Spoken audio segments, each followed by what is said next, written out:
बिस्मिल्लाहिर्रहमानिर्रहीम। अस्सलामु अलैकुम। शाहिद कामरान साहब, कराची की आबादी बहुत ज़्यादा बढ़ गई है और ख़ास तौर से हमारे पुराने इलाके हैं वो बहुत ज़्यादा गुंजान आबाद हो गए हैं। इनमें कंस्ट्रक्शन बहुत ज़्यादा हो गई है और ख़ास तौर से जो प्लाट पुराने थे जिसमें ग्राउंड प्लस 1 वगैरह बने हुए थे वो जो है अब ग्राउंड प्लस 4 बन गए और बाज़ इलाकों में तो खैर जो है वो ग्राउंड प्लस 6 और 7 भी चले गए। इसके अलावा पानी, सीवरेज और बिजली, गैस वगैरह के मसाइल भी बहुत ज़्यादा हो गए।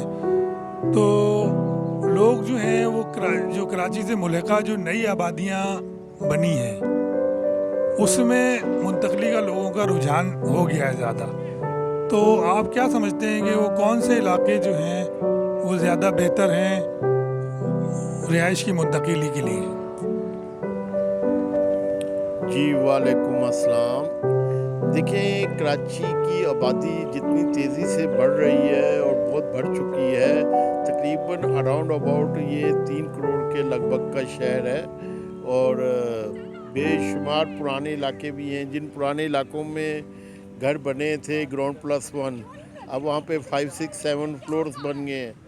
तो इस वजह से शहर की आबादी बढ़ रही है और बहुत सारे मसाइल भी हैं, सेवरेज के, ट्रांसपोर्टेशन के, पानी के और बहुत सारी चीज़ें हैं।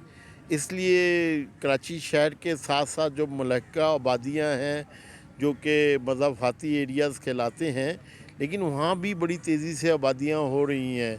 सुपर हाईवे बड़ी तेज़ी के साथ आबाद हो रहा है। सुपर हाईवे पे नूरिया आबाद तक आबादी चली गई है, जहाँ 2 बड़े प्रोजेक्ट गवर्नमेंट ऑफ पाकिस्तान के बड़े प्रोजेक्ट्स में है।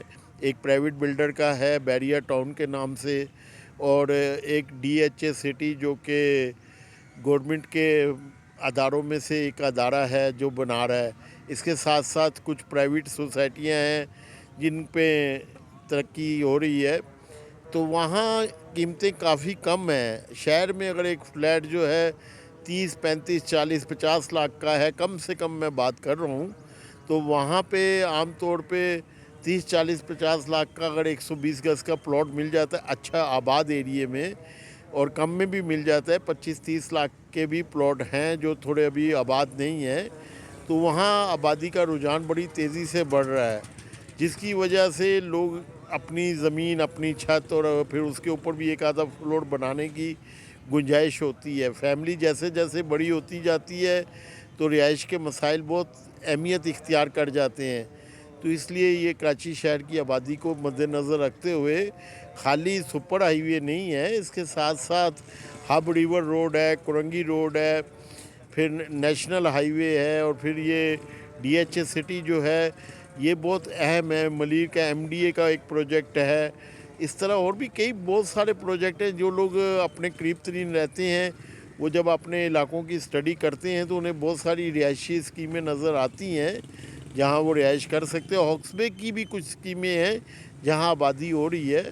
तो देखना चाहिए, स्टडी करनी चाहिए, मालूमात इकट्ठी करनी चाहिए और फिर रिहाइश के लिए जो जगह मुनासिब हो 2-4 लोगों से मशवरे के बाद वहाँ पे प्लॉट वगैरह परचेज़ करना चाहिए।